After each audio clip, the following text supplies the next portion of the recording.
All right. Gonna clap? Nope. Hey, gals, guys, and otherwise, this is Jonathan O. Roselion. And I'm Noah, also known as Polyphonic, and you're listening to Horns and Wings, the podcast where we talk about Saga one issue at a time. Nice. That was good. That was a really good one. It was a little slow. We're talking issue 27, and like your dead father bursting from your wife's ragdoll womb, we are back. Let's dive in.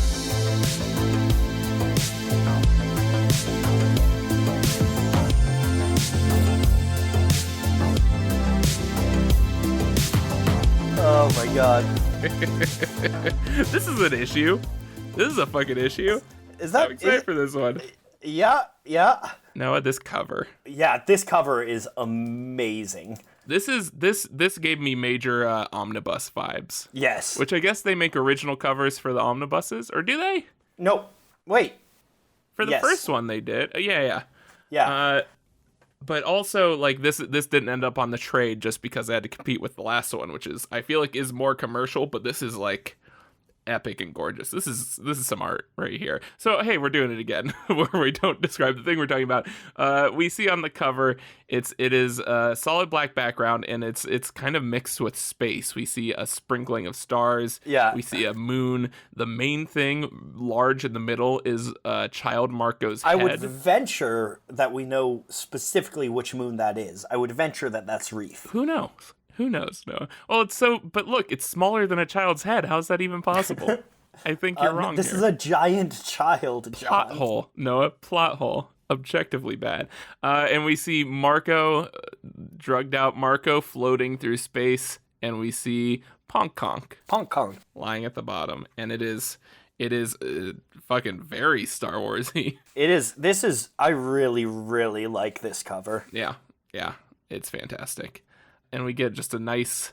Usually we don't get just the. We get just the stroke of with the title. The Saga is just the sort of yellowish white stroke around it and black on the inside. It's so weird with these because I never actually get my anthology. I never actually get the text, so I don't see it. That's so interesting that they do that. Which I get that they want to show the art.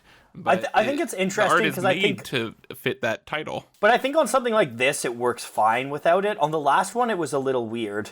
There's definitely some where it's better or worse. Yeah. Like the one that I always remember is the one where she's dressed up. Alana's dressed up as Zipless, and it's got like the cool like marquee light text. Yeah. You don't get that in this, and that's a bummer. Yeah. I think they should at least, maybe crop them if there's going to be that much negative space, but whatever. Anyways. I'm looking at the single issues. I'm happy with it. So Noah, I get to take scene one here, right? Nope. This is the first time Dibs. I am asserting dibs on something.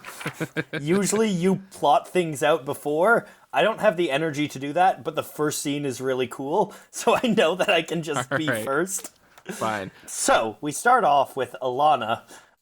We see the back of Alana's head, and Alana is saying, once again, not a splash. Opening splashes are gone. Once again, 3 horizontal panels. Yeah. Interesting. We see the back of Alana's head, and she's saying, come on, pull my hair. And then we pull back, and we see her naked, looking over her shoulder, saying, spank that fat ass. Mm-hmm. And then we pull out. No, we don't.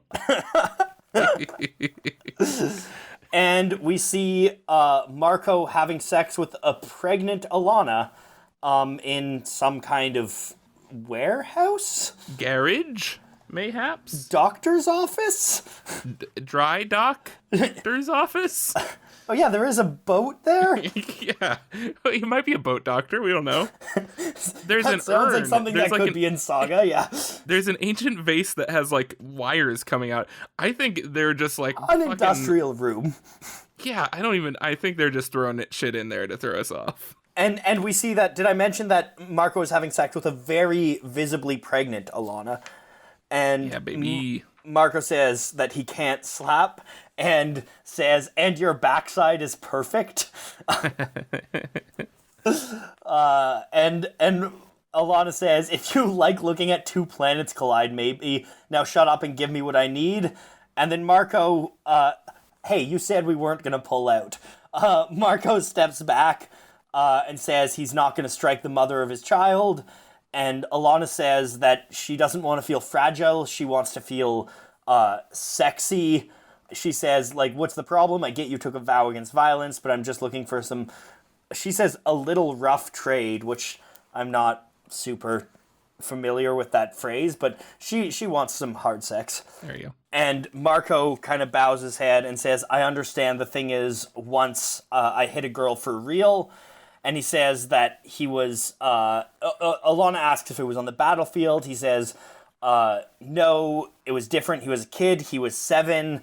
That it was his neighbor's daughter who was practicing fire spells and burnt Rumpfer's tail. Rumpfer is his dog. He says his dog. Mm-hmm. I remember his dog's name.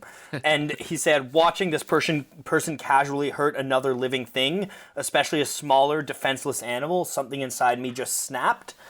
Alana says, like, it's not like you murdered her, like, that's fine. And Marco said, as far as my father was concerned, I may as well have.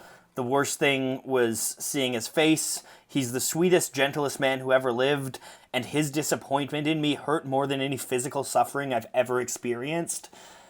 And then we cut back, and Alana's hair has changed color, her eyes are solid black, and she is morphing into a live version of Ponk Conk, Hazel's doll, and she says, nobody's buying your tortured pacifist routine. You're a goddamn wife beater. Marco says, you're wrong. When we had our fight, I was angry at you because I was worried about our daughter, but Hazel isn't even alive yet. And then we cut back to Ponk Conk Alana, who there are like horns starting to poke against the flesh of her belly, and then Satan erupts from her womb. So a red-horned man that might be Bar, I think. I think it's Bar. It looks like, because he has the same kind of horns. Yeah. He has that sort of thinning hair that you can see the hint of. I think that's what. Oh, yeah. Either way, bursts from the ragdoll womb in an explosion of blood and color, and says, you drove your family away and they're never coming back. Should we cut the scene there? Yes. So this is real, and this is actually happening. Yeah. Maybe our scene cuts should kind of be between real and fantasy here. So I mean, we can just say the beginning of the next panel. It's just a shot of him still. ODing. Yeah. So yeah, this is a bad trip. Depends on your definition of bad. But we're exploring a lot of kinks on this. I really don't want to. I really don't want to meet the person whose idea of a good trip is their dead father erupting from their ragdoll wife's Maybe he misses stomach. Bar. I like to think that right after this they just hang out and shoot the shit. They catch up after this. I think this does something really cool, which is something that a lot of people try to do, but I think a lot of people fail at. But this feels very dreamlike. Mm-hmm. In the like especially the line where he says, when we had our fight, I was angry at you because I was worried about our daughter, but Hazel isn't even alive yet. That is complete dream logic. I've had dreams with that kind of stuff. Yeah, and I love the because I totally bought into this scene. Yeah. For the first 3 pages. Yeah, you think it's just a flashback, right? Yeah, and I feel like, and I love how they kind of ease you into it with the my dad was, and then he says is the sweetest. Yeah. And I love that it's kind of hinting at, oh, this is modern day Marco. Yeah. And this is a memory. It's also worth noting here that in the flashback Marco doesn't have a beard. Yeah. I mean, I love so much about this. But one of my favorite things that shows you that confirms that this is a bad trip, but it's very hard to miss, or it's very easy to miss, is behind Bar. Yep. Is the golden ooze that we saw from the fuck yes splash page. I noticed that, and I love that little detail. Yeah, it's very cool. It's really cool how the world kind of falls away in the background too. The panel where we first see her with the ponk hair, the world is kind of like melting behind her. Yeah, yeah. And we also get, in my mind, is sort of the origin of the red background when he's talking about watching this person casually hurt another living thing. Something inside of me just snapped, and that's when we get that sort of orange background. Some might call it yellow. I don't know. But I like that. What that communicates to me is he's talking about the first time he had that sort of red background mentally snapping. I think it's really interesting and telling that the place that comes from is him seeing somebody defeating, like hurting an innocent being, right? Yeah, like it's not like that. We should reiterate that because you said that the girl, like the way you put it, kind of sounded like it was accidental, but he specifically says she was practicing fire spells on my family's dog. So it was definitely like there was an injustice being done here. Yeah, and it's so interesting and complex to see that, because especially having just seen kind of what I think is one of the most brutal moments of his Red Haze, because it's not like he's like fighting life or death. He just loses it on this guy. Yeah. After seeing that, we were able to pull back and we see like this doesn't come from a place of malice. This comes from a sense of justice almost, right? Yeah. Which is, we are going to get into some very interesting stuff here about justifying addiction, specifically his with violence, and that idea of like, clearly it's a bit of both for him. Clearly he is actually addicted to this, but also he has sort of convinced himself, his whole life, his upbringing has convinced him that it's justified, and it's been weaponized in a way. Yeah. And motivated. One thing that I really like that I love when I'm challenged as a reader, and one of the things that that really stuck out to me about this argument once Alana starts turning into a doll is that, because for me, you know, him throwing the can of, or the bag of groceries at her has come off as sort of being blown out of proportion for me a bit, especially when he compares, you know, he's being called a wife beater and stuff. Yeah. In my mind, it's just like, I don't know how justified that is. I feel like if I threw a bag of vegetables at someone, that wouldn't necessarily be automatically deemed as abusive. But he says you're wrong, and then Alana points out, why? Because you hit me with a bag of cans instead of your fist. And at that moment I was like, oh shit, no, that's actually terrible what he did. Like when you put it specifically that way, a bag of cans, like that. The other thing that I think is really interesting about this part too, though, is when Alana turns to no longer be on Marco's side, that's when she transforms into Ponk. Yeah. Right? Like the last panel we get of Alana as Alana is, come on, it's not like you murdered the girl.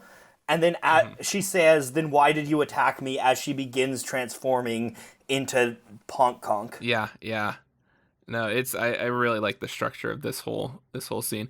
Also, on a technical level, I actually, when reading this, we talked a million times about noticing the splash reveal on the second page when you turn the page, and the obvious one here would be seeing, you know, blood-covered bar bursting out of her stomach. But I actually didn't see that because, for whatever reason, I noticed the bottom of the left page first. Oh, with her as her as the ragdoll, and that reveal, because anytime I get a glimpse of like a page turn reveal, I like consciously try to avert my eyes after that. Yeah. And I noticed that one first, and then started like focusing on what I was actually supposed to be reading. And it preserved the reveal of bar bursting out of the stomach for me. That's amazing. And I'm sure it's just totally random that it happened that way, but I really like that idea, which I get the feeling most people that would read it would be drawn to that red first. Yeah. But I really like the idea of hiding a page turn reveal with a second page turn reveal. That's fantastic. But yeah, and also go ahead. I also just think one thing that's really cool about this scene, and not quite as thematically and stuff, but is Saga actually showing like a naked pregnant body in a sexual context? Like, that's just something you don't see in media. Yep. Yeah. Which again feels, it feels weird. We haven't seen it yet. Yeah. Which is the great thing about Saga. But yeah, fucking good on them. Hey, pregnant people still want sex. Yeah. Usually. But just on the subject of Bar bursting out of the ragdoll stomach here. I don't know why you think this requires any more conversation. Brian, B-Rye, Fiona, I know you listen. I know you're fans. I know you're... Please send us. I don't know which for this scene. I don't know which listen. Like, I don't know if this is the second or third time you're hearing this episode, but I just want to make sure we're on the same page here. Fuck this. fuck this thing. Fuck this that I'm looking at. I'm pointing at it. I'm pointing at it. You can't see I'm pointing at it, but I'm just angrily pointing at it, saying, "Fuck this. No, thank you. No." Hey, no. Oh my god. This is a fucking good scene. That's scene number 1. That is scene number 1. We are in for a trip. We're gonna burn through these. But let's move on to number 2 if that's okay with you. Yeah. So we see overdosing Marco. Prince Robot saying "fuck" over and over with a bottle on it with skull and crossbones on his screen. And Goose comes in his pajamas and holding his axe, saying, "What did you do?" He points out they're overdosed, and we also see that Yuma has also overdosed here, which we did not see in that last splash, and Yuma is having some bad trip with Oswald D. Heist, saying, "I'm so sorry I betrayed you." And she gets just enough clarity to talk to Goose, saying she's in an F spiral, as in they've got a bad batch of Fade Away, and now they're slipping deeper and deeper into their pasts, and if they don't pull out, they'll be trapped in their own minds. Goose says you gotta call poison control. That bloody line is eternally busy, Prince Robot says. Then he says you have to phone the kingdom then. But, he's not supposed to be on this mission. He's not supposed to be there. And Goose says, then what are you going to do? And Prince Robot just hand to his chin says, blow them both out of the airlock, I suppose. And Goose isn't cool with this. And he said, his whole mission is to get his son back. And these two junkies are just weighing him down. He points out that Yuma says that Dango is as bad as they come. That's not what he says. Yuma says that the fella what took your boy is as bad as they come. And they're not going to stop him without Marco. Prince Robot grabs Goose by the neck and holds him up with both hands, which makes him just even cuter because all the fur is bunched together, up. Yeah. And he says, "Why would you think I need help from anyone, creature?" And Goose amazingly just stares him right in the eyes and says, "Because I'm not afraid of you," and then points at Marco and says, "But that one scares the life out of me." I love this Goose action. I love Goose not being afraid of Prince Robot. Yeah. And that line, "because I'm not frightened of you, but that one scares the life out of me," is so telling of who Marco is. Mm-hmm. Yeah. Or who Marco is capable of being. Yeah, and also about Goose. I feel like even within this scene, Goose comes off as a little bit oblivious, but he really gives me vibes because I come from super small town and not a lot of formally educated people there.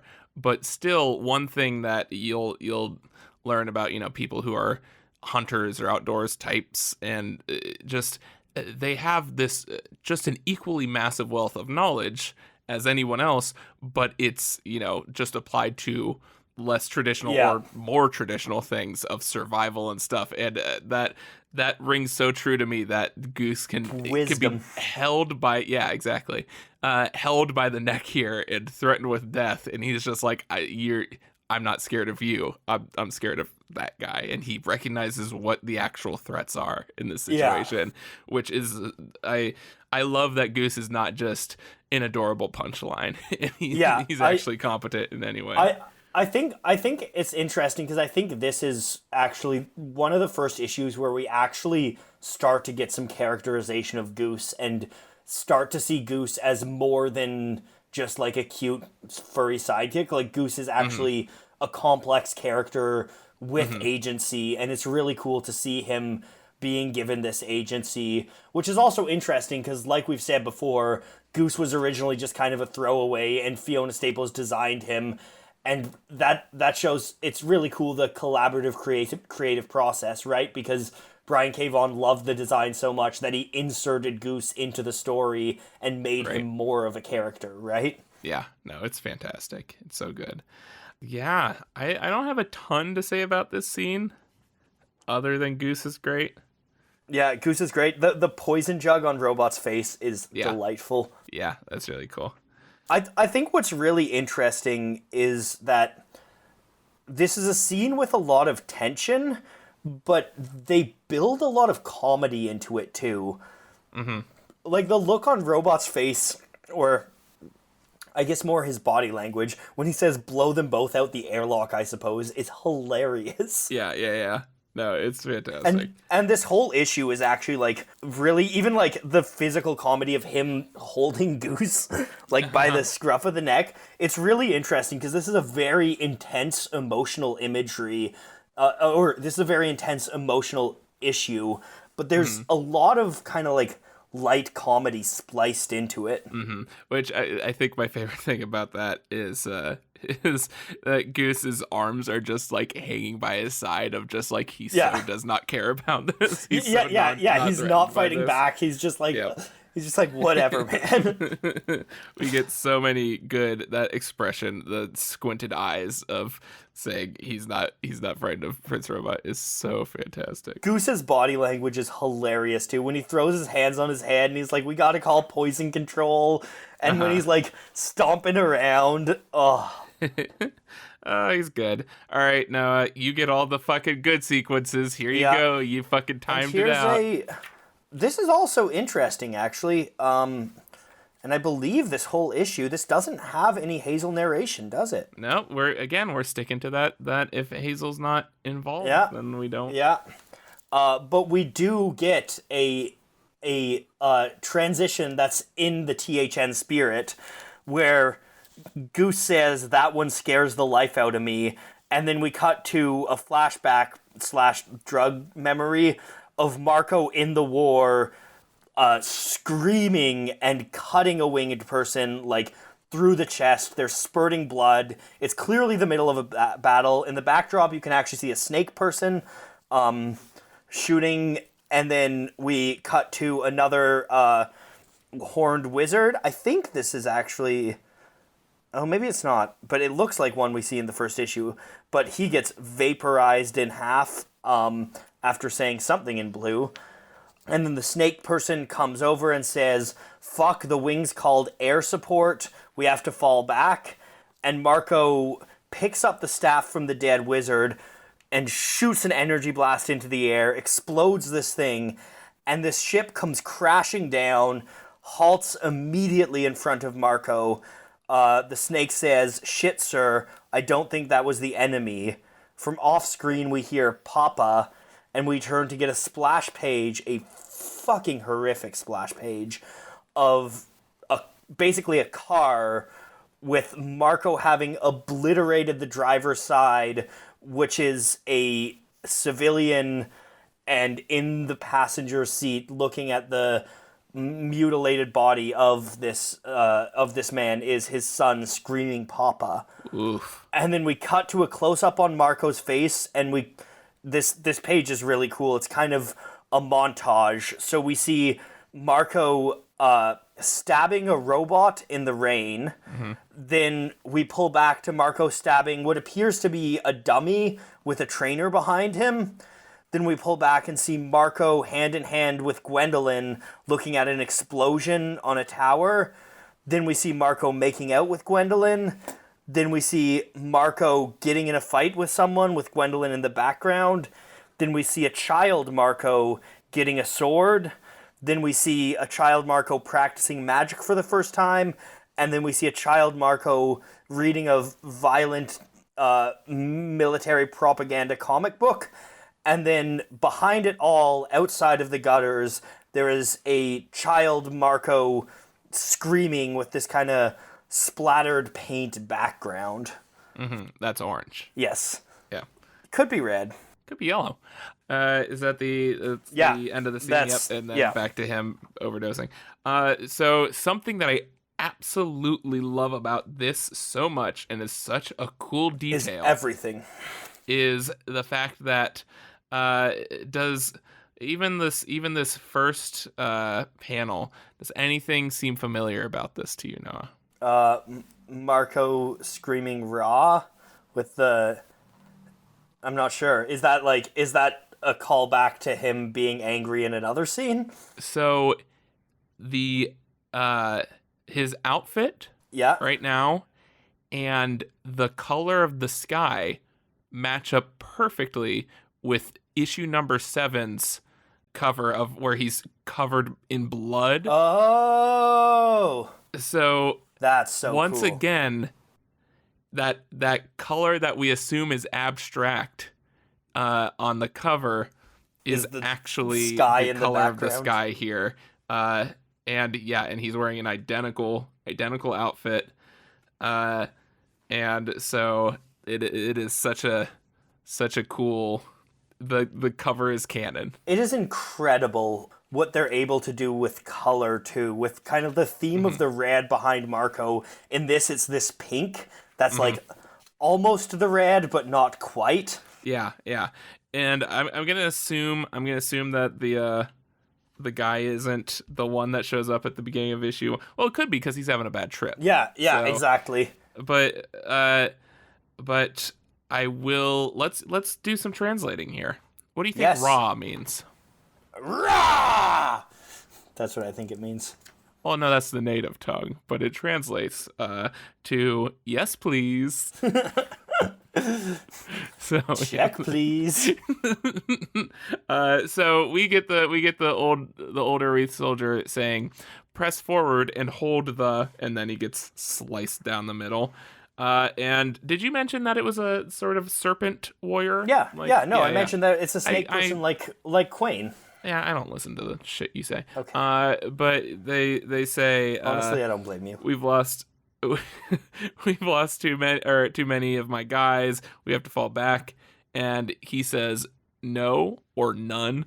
And then he says we fight as he shoots the lightning into the air. Jesus. And then he asks how many enemy dead, and they say shit sir, I don't think that was the enemy. That's interesting. I think this is really cool because the first half of this, especially with the no we fight, this scene looks like such a kind of glorifying war hero badass scene, right? Like this is the kind of scene that's in a fantasy movie with the bad guy the good guy mowing down bad guys, and his comrade falls and he picks up the staff and shoots something out of the air.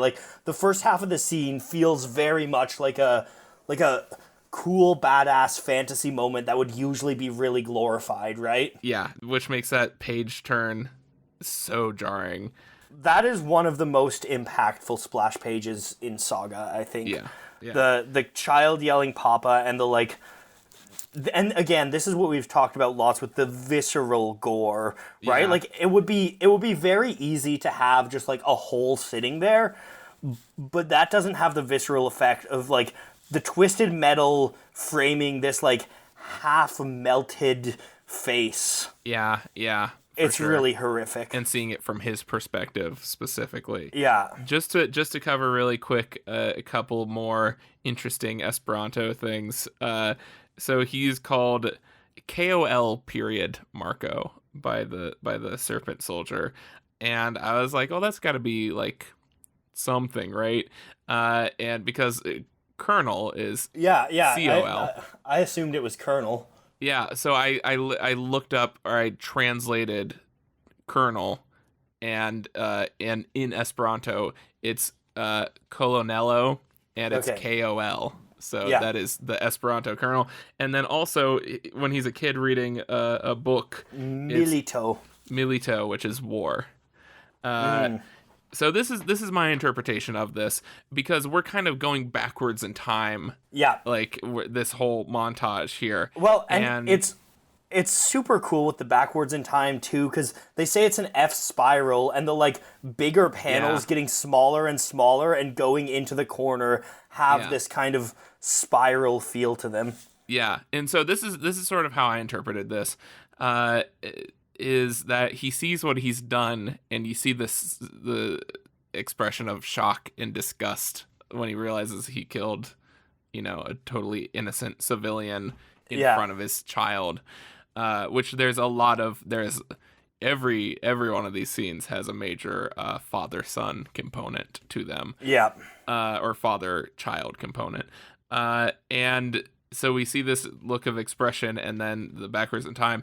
And to me, this reads as him reflecting, saying, like, how did I get to this point? Like, how did I become this? And him going back to, like, further and further into the roots of violence in his life. And I love that it becomes, like, more and more... It becomes more relatable and more, like, that... Seeing that slippery slope of, like... Oh, he's just a kid reading war comics and being angry. I think what's really cool too, and I also think this is really neat, because this is something that you can only do in comics. Mm-hmm. So look at this page. If you're reading along with us, or if you have it, look at it and read it the other way. Mm-hmm. Read it and you see him as a kid reading violence, he grows, which obviously this is how it works backwards, but it's a powerful story to read the other way too and come to this realization at the end. And I think the biggest thing that you get reading it the other way is you notice him punching some guy out with Gwendolyn watching, and then him being, I don't like referring to women as rewards, but basically him being rewarded with romance for this violence. Yeah, right? And I think that's the big thing, is I think it's really cool that it doesn't just show indoctrination. Like, it shows, you empathize with the fact that, like this is a cycle that he really, you feel like he didn't really have much agency in this. You feel like this was inevitable. Yeah. But you also don't feel like it was all bad.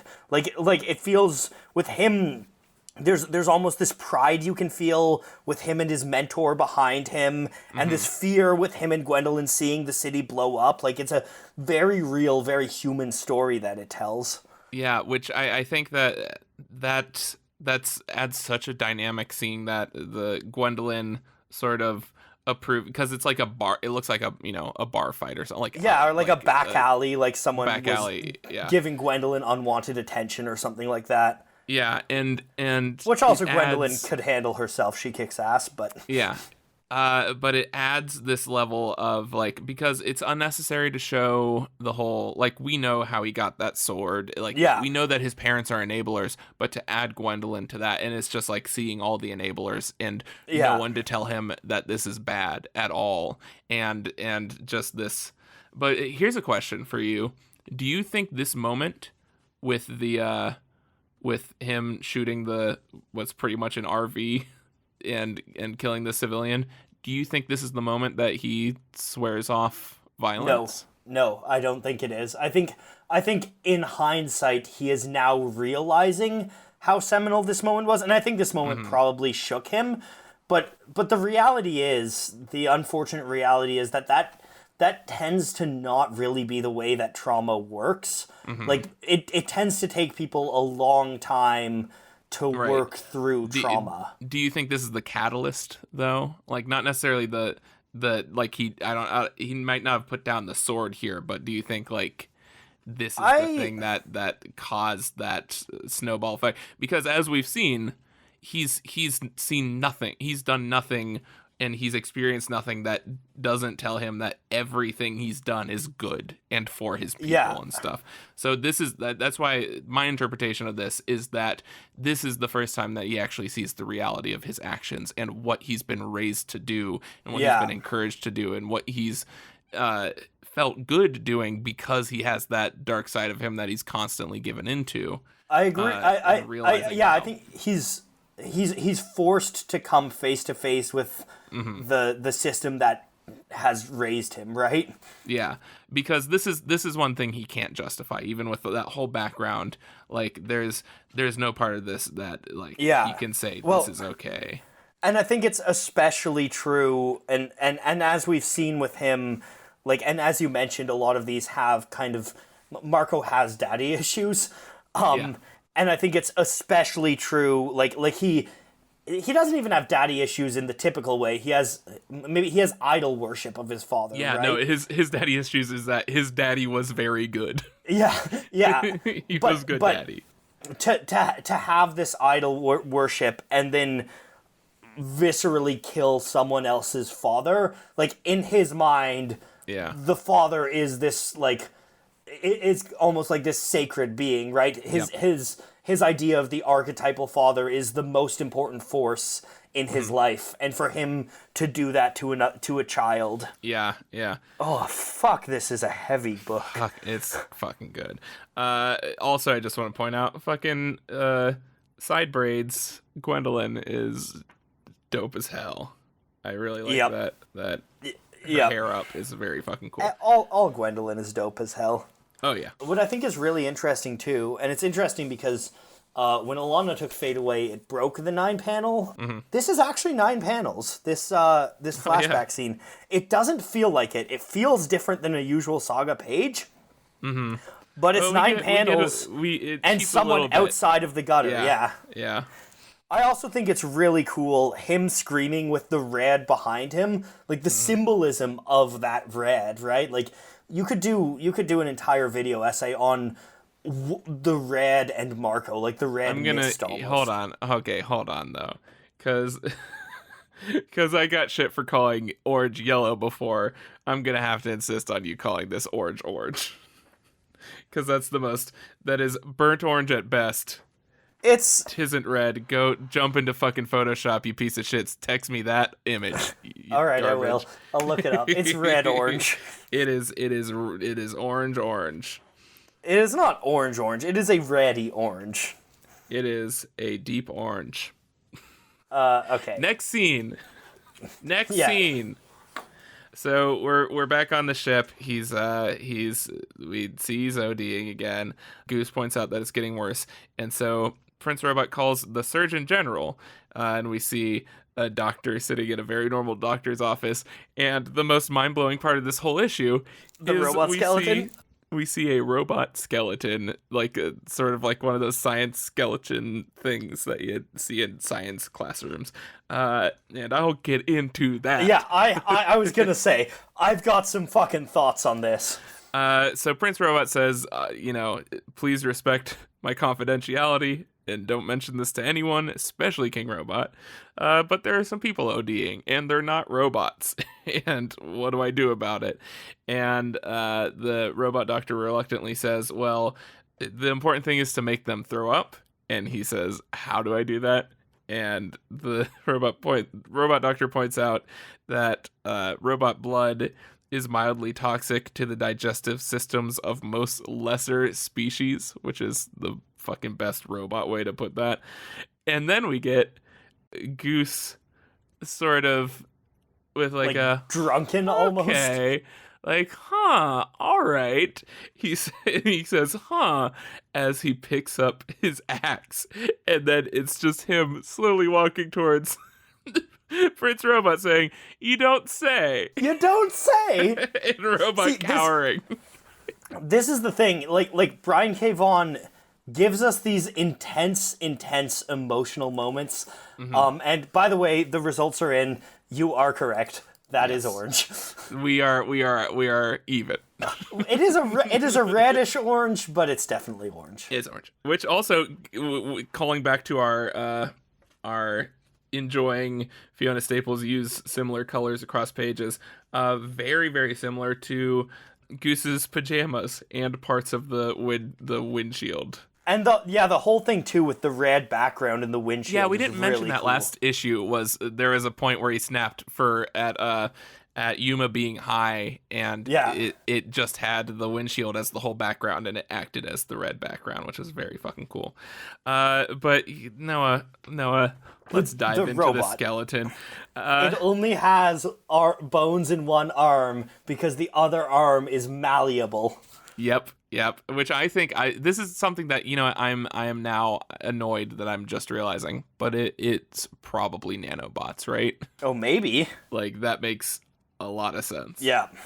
But it's literally a human skeleton with a TV head that is just the one big bone, apparently.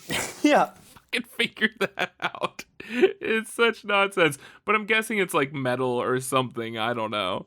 But I just it. I love that because that's a detail that doesn't need to be there, but it adds so much to the world, the fact that it is. And also, like, if you look at the arm and parts of the spine and stuff, like, there are things that are just slightly different. Yeah. From people. There are certain things, the arm especially, the arm looks kind of like mechanical almost. Yeah. And I don't know how much it is like just simplification because it's an object in the background also. Yeah. That we're losing some detail here. And I don't want to assume anything is like not a part of it. But also, yeah, it's amazing and it's so satisfying and I love it. Yeah. The fucking lack of right arm. That's so good. Yeah. I love Goose. I love Goose so much. This is my favorite Goose moment. Yeah. like you don't say.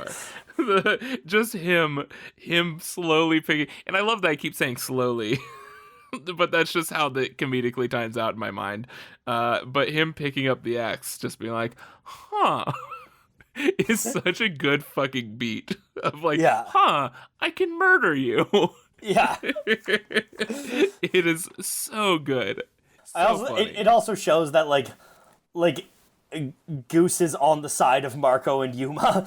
Yeah, 100%. Like not just in like a vaguely neutral way, and it like actually cares about them and will harm Prince Robot for them. Because I mean, he was also friends with Heist, and Robot killed Heist, right? Does he know that Robot killed Heist? I think he assumes. Probably. Well, no, Robot didn't kill Heist. It was Gwendolyn. Oh yeah, that's true. Yeah, that's true. But he doesn't know. He knows Robot showed up and then Heist died. Yeah. He did talk to Marco and Fam. That's true. After that, when they traded, so he might have gotten a rundown. But either way, all right. Next scene. Next scene. All right, so we are in a flashback now. We see someone yelling Marco and Marco cowering behind a wall. We go back to see it's his father, and we realize we're in a flashback of the scene we were talking about earlier, where Marco hit a girl. And we realize that he didn't just like punch her, he beat the shit out of her. She has a bloody nose and a black eye, and really looks in rough shape.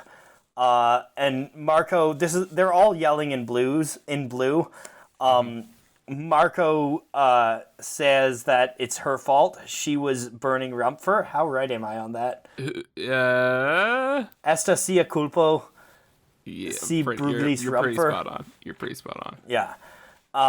And Bar apologizes on behalf of Marco, and then shuts the door and has this look in his eye and walks towards Marco. There's some blue stuff going on here, but we'll talk about that after.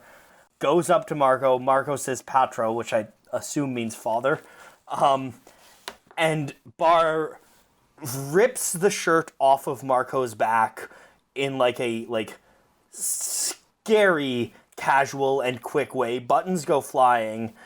Bar takes his belt off and lashes Marco. His mother, Clara, in the background is kind of like crying a little bit or like saying something, and Bar like gestures for her to stay back and stay quiet, and he lashes Marco. We see Marco, his back is getting cut up. He's crying, staring at the buttons on the floor from his broken shirt. And then we see the next page is kind of this series of him crying, and then beside is him getting captured by the wings.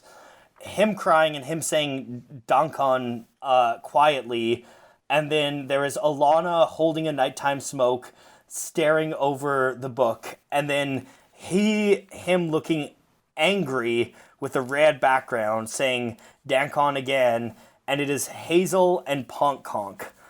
And that's the scene. Now here's that last panel of him reads more of like revelatory than angry.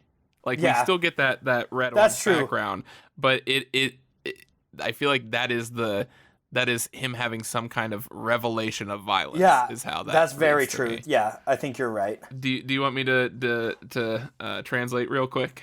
Yeah, let's get that. So Marco means Marco when they call for Marco. Yeah. And then his dad says, "You did this," in reference to the girl. And then he says, which is very spot on, "It's her fault she burned Rumfer." And he bows to the girl and says, "I'm so sorry. I will make this right." And that's what he's saying as he closes the doors. "I will make this right." Clara surprisingly says, "Bar, he is only a child," which is kind of a reversal of roles here. Yeah. And he says, "Did you see what he did, Clara?" And his eyes are starting to well up as he says, "This is for the boy's own good." And he says, "Father." And then the word that's being repeated over and over here is "thank you" from we Marco. will learn in the next scene anyways. Yep. Very, very sort of raw, jarring and rough to watch because it is, as Marco pointed out earlier, his dad is the sweetest, gentlest man who's ever lived. Yeah. And so we're assuming this is the only time that he did this. Well, I think it's interesting too, because I also think it speaks to something, and I know in like men in my life, like I know my grandfather, the stories I heard of him, like when my mom was growing up versus him when I knew him, and really you could say that about grandfathers on both sides. Like I think a lot of men tend to soften in their old age. Yeah, I've seen that too with my as they get older. Yeah, I've seen that with a lot of people, and I think that's something that's interesting here because also I really see a lot of Marco in Bar here, right? Mm-hmm. Yeah, like in just kind of like the almost into like black and white morality of it, right? Yeah, which is really interesting to see, like the product of Marco is like once you take away that violence, he becomes very similar to his, like he's retained all the other good attributes of his father. I think it's so effective seeing just like the hint of tears in Bar's eyes in a couple of panels.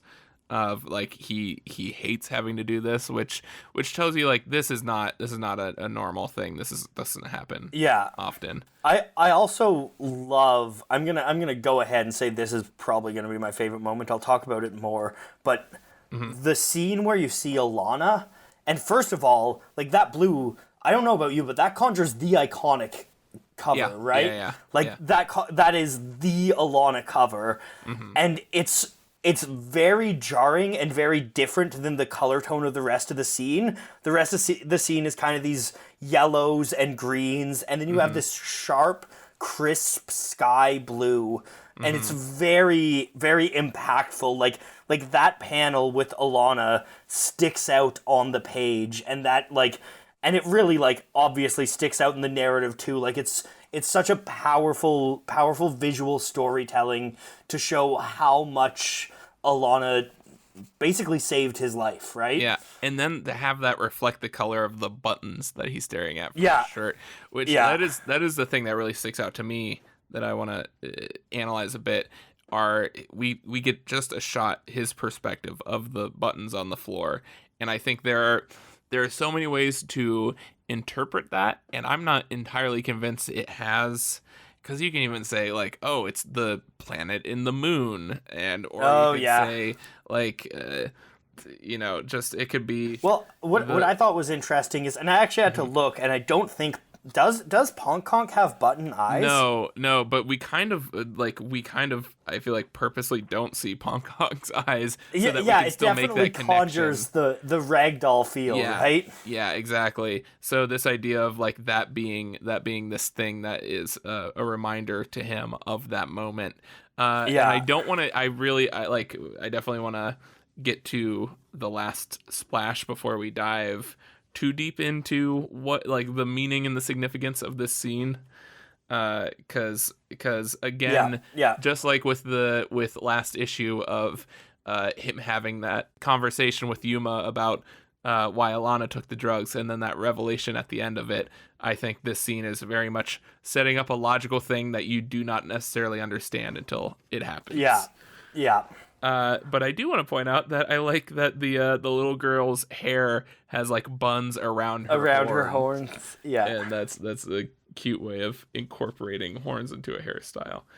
But yeah, holy shit, this scene is monumental. It seems it comes off as insanely significant, and it really feels like a turning point.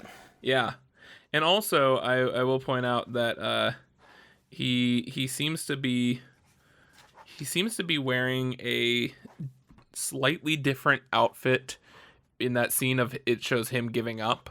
Yeah. Like turning himself over. I noticed that. And the main thing is that his sash is now green instead of orange.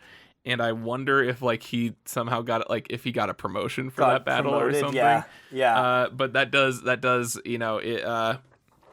back up what you said about how, it takes time. Yeah, it takes time for that to really sink in, and I think that especially if he got a promotion, that would be something that would make him feel even more guilty about the whole thing. Yeah. But yeah, there is so much depth to this sequence and this whole fucking issue. You wanna wrap it up so we can? I think it's your turn to wrap it up. I'm asking for the okay to go ahead and wrap it. Oh, I thought you were saying like asking specifically if I wanted to. No, don't take this away from you've taken all the good scenes. Get the fuck away from me. Let's bring this home. But you get the ultimate delivery of the final line, so it all evens out. I won't fuck it up at all. And then we cut to Marco saying thank you as he's unconscious, and he's looking sort of just like he's resting. He's not foaming at the mouth anymore. He's not totally out of it. And he has some blue on his face from the Prince robot blood that has been He blew himself. He blew himself. And Yuma explains that what he's saying is blue for thank you. And Prince Robot holds up. He just has a bandage on one of his hands. So he was not destroyed by Goose. Says that you both owe me a great deal more than that. And he leaves with Goose. He says, onward Goose, leave the druggies to their come down. Which I want to give just as much props for Prince Robot's dialogue as Goose's, because they're both fantastic. Yeah, onward Goose is just, I want onward Goose tattooed on me. That is an episode title right there. Marco wakes up and Yuma apologizes. And he says, what do you mean? It was perfect. And she does not believe that. He says he wouldn't do it again, but he got exactly what he was after. And he holds up Ponkonk looking at it and says, for the first time in a long time, I feel like I understand my wife. And it's not just Alana. I think I finally understand myself again. He looks very content as he looks into Yuma's eyes. And he says, and I know what I have to do now. She says, you do? And he says, I'm going to find the man who ripped my family away from me. Then we get the final splash of the skull ship hurtling through space. And he says, and I'm going to... I knew I'd fuck it up. And he says, and I'm going to cut his fucking head off. Oh! And so... Damn, Marco! We have a new Marco here. Oh. Which this is my, I think, all the scenes we've seen leading up to this, and especially the father reluctantly beating his child, he now is of the mind that violence is justified and worthy when it is for the cause the righteous reason. The righteous reason, especially, and the things we see him thinking of, which is his family here. Which I want to talk about, because I feel like this is celebratory, but I feel like it's also scary. Oh, no, yeah. I think he's definitely... I think it is most terrifying because he has found... We know he's addicted at this point to violence. Like, we know it's an issue with him. And he's found the ultimate justification for it. And it is really, I think, what's so, like, crazy about this is he has stumbled upon what I think is one of the most terrifying arguments against what a lot of this book is preaching. Yeah. Which is justified violence and justified horrors. I think there's this thing too where I think the first time I read this, your mind is so primed to like for the first time I was like, this is such a like fuck yeah moment, and it still kind of is, but as you read the story, and especially if you really appreciate the story, it's a terrifying moment too, right? Yeah, no, I mean, for me, it's it has consistently been just like I mean, again, they do that thing where it's like, you think you know where it's going. You think he's about to say, like, you know, that this drug trip has made him realize how fucked up violence is. Yeah. Because we see that he's beaten this girl. We see this horrific vision of he's a wife beater. He killed the father, civilian. And it's just like all these things where it's like violence is terrible and traumatizing, and him being beaten by his father and how upsetting that was. And then that revelation of, oh, he sees it as a justification. That to me was like, it was so terrifying in its realism, especially. Yeah. And just so much of that shit of like, oh God, it just makes me think of like all the people who are like, oh, I had a shitty life and I've had to go through all this stuff. So younger generations have to do it too. God. And it's like, no. That's not good. That's not how it works. It's masterfully done. Like it's almost like introducing the ultimate enemy in this, like a new character in this, or it's just like, this is super fucked up Marco. That is at his most dangerous. This whole issue is astounding.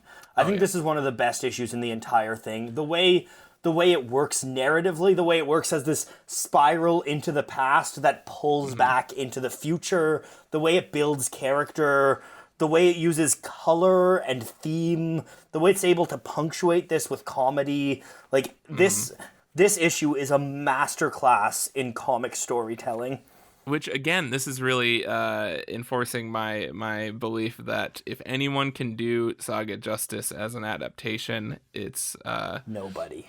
It is the... oh, God, why do I always forget his name? The guy who did Watchmen. Damon Lindelof. Damon Lindelof.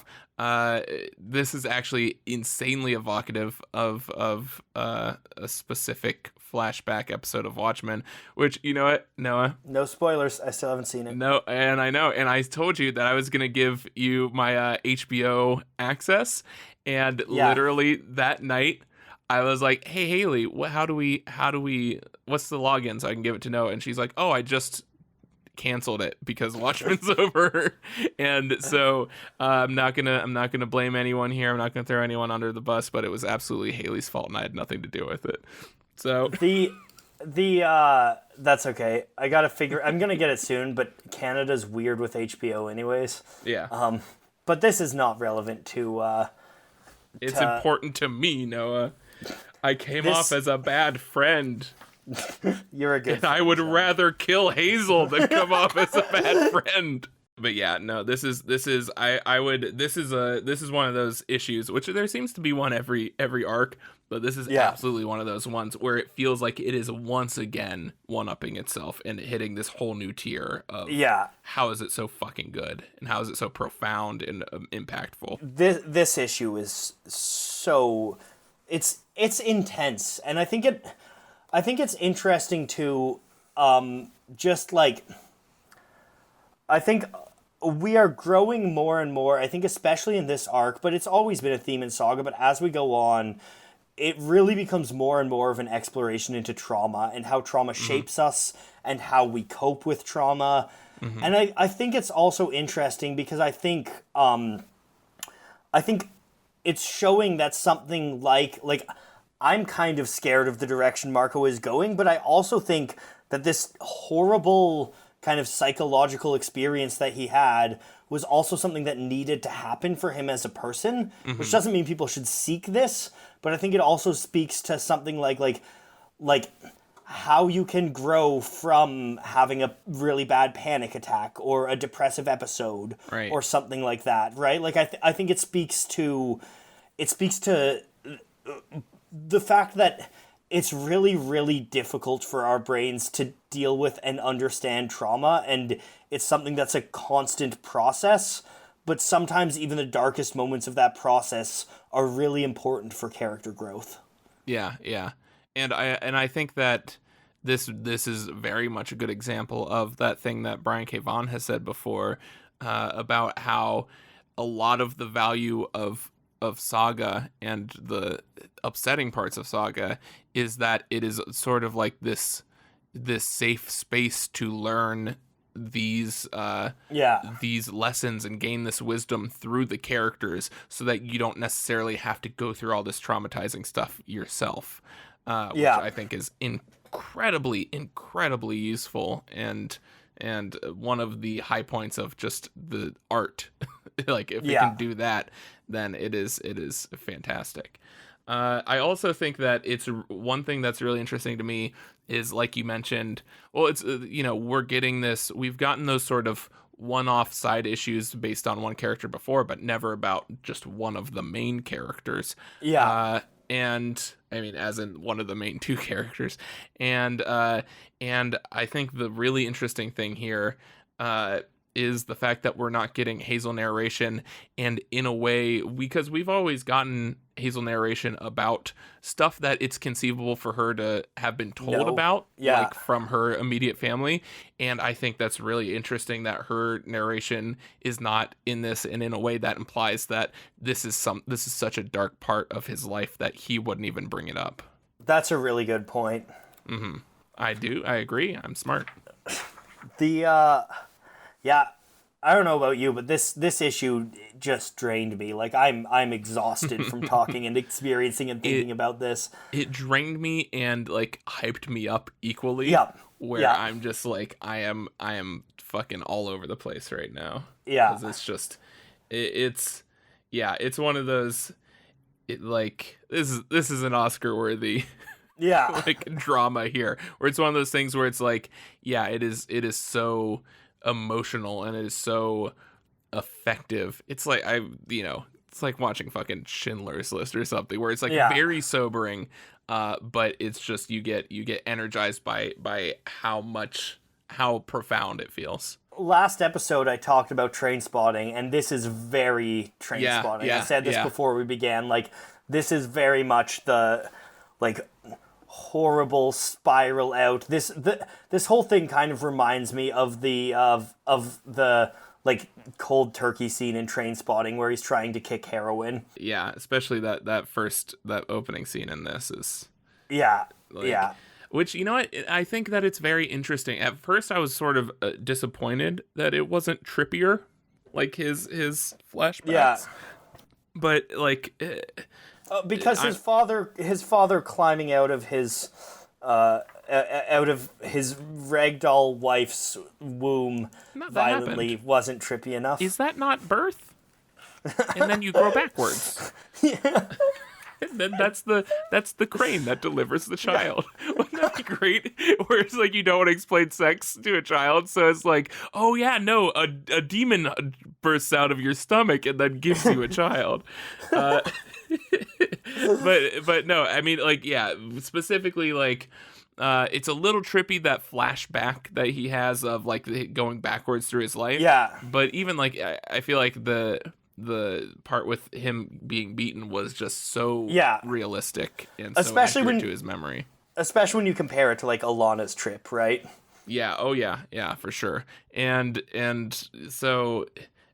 So anyway, that was like, at first I was sort of disappointed that it didn't go further into that trippiness, and I'm thinking like there's a great like next to last episode of BoJack Horseman season 1 is like a whole trip, and it's like it's so fucking fun and good, and you can do all this crazy stuff. But I think if anything, like, I'm sure it absolutely occurred to him to do that, but I think it takes even more skill to do a drug sequence, a bad trip, and not have it be hyper trippy and just have it be visceral and emotional. And it's so effective in that way. Yeah. Do you have a favorite moment? I'm gonna go with that page of going backwards through his life, and I think that is so effective in showing the seeds of violence are planted in him, and how it just spirals, how it snowballs into more and more extremes and leads to that murdering of civilians. That is some profound shit right there. Yeah, I said it before, I'm gonna go with Alana looking over the book, and that is just like this moment of hope, this moment of being pulled out of this spiral, and there's so much wrapped up in just the way her face looks, where the panel is, everything about this. It's almost this like this catharsis of you've been pulled into this dark, terrible spiral, and then suddenly you see hope at the end, right? Yeah, yeah. And take the completely wrong message from that. Yeah. Honorable mention, of course, to Goose coming at Prince Robot with the axe. That is one of the all-time... The fact that this issue is so good that that's not brought up by either one of us is one of the best moments, and it's one of the best in the fucking series is something. Song. Yeah, I've got a song. If we're talking trippy, dark drug experiences that end up in revelatory reflections on parenthood and your upbringing, I'm Blue. Yeah, that's the one. Abada. Obviously, we're doing The End, right? The End by the Doors. Fuck yeah. Fuck yeah. Like, that is such a good... I could hear the helicopter ceiling fan throughout. Yeah. Fucking, while we're at it, hey, I'm going to go ahead and sing Signal Boost, one of the coolest fuckers on YouTube. Go check out Cinema Tyler's recent video. You would love this one. Noah, Cinema Tyler is doing a whole series on Apocalypse Now, the making of I've been watching it, actually. Did you see the Jim Morrison one? The door, like, no, I have not seen that one yet. I think that's the most recent one. And it's an explanation I didn't see that one how, yet, actually. How they ended up using the end in Apocalypse that's so Now. cool. It's fantastic. That's so cool. I will definitely check that out. Yeah, and it's like the origin of how they realized, like, oh, we can use the ceiling fan as the helicopter blades, and how all this stuff was done in post. It's fantastic. But yeah, I'm gonna go with as the song, just to really harp on the themes here, "Violence" by Blink-182. In one of the greatest albums of all time, of course the chorus, "Like violence, you have me forever and after." Nice. And so that seems very relevant. And also, I just want more good. I'm at the point where I want more good songs on this playlist so that anyone can actually listen to it. But I think we just improved good songs on. You keep fucking around. I kind of had to talk you off the ledge of Blue last issue. That is a masterpiece. All right. Speaking of masterpieces, here's a good song.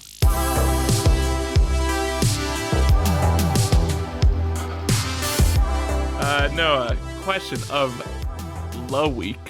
How do you feel about Marco's revelation at the end? Are you scared? Are you excited? What's your reaction to him saying, "I'm gonna find the man and cut his fucking head off"? How fucking desensitized and brainwashed are you, the reader and the listener? All right, I like that one. Here's a big one for you. Do you think it's possible to permanently change a major part of yourself on par with Marco's anger and violence? Do you think an adult can do that? I'd be even angrier if I did that. No, I just mean like that changes a part of you. So I'm glad we got that one out of the way. So anyone that was coming on with our gem, with that gem of cut your hand off. Dumb shit. Hey, Noah, where can people find you so that they can applaud your profound observations? Don't bother. Don't find me. I think that was if you go back to Mark Twain's sort of lectures and stuff he would give, his witty observations back in the day. That was one of my favorites. Cut your hand off if you want to change. If you want to change a part of you. It's not even change, it's just removing it. Okay. All right. Yeah, no, you can find me at Watch Polyphonic wherever. But really, go support better creators than me. No, go follow him for witty handicisms and him getting in arguments about being political on Twitter. Oh, I do that. And this is a 3-week-old reference at this point, but take them as they come. Go ahead. What about you, John? You know what? I'm going to definitively say I have a video out at this point. Really? If I don't, fucking cancel me, dox me at this point.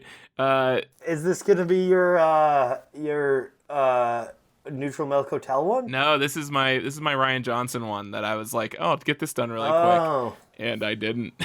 I didn't do it. But I actually have a couple other ones coming very soon after that, scarily soon after that, and those are going to be out. But for now, go watch that Ryan Johnson one. Give me some support because I haven't fucking uploaded it forever. Burnout's fun and depression's fun. So that's what I'll say about that. The algorithm loves that. Yeah. Maybe the algorithm was like, hey, if we boost this video, maybe he'll be motivated to make more. So we'll throw this on a bone. I wish the algorithm did anything that benefited creators. So thank you so much to Fiona Staples, Brian K. Vaughan, Phonographics and Image Comics for traumatizing me. And Noah, the eternal witticism. Right up there with cutting off the hand. What do we got? I'm gonna find the man who ripped my family away from me, and I'm gonna cut his fucking hand off. Bye.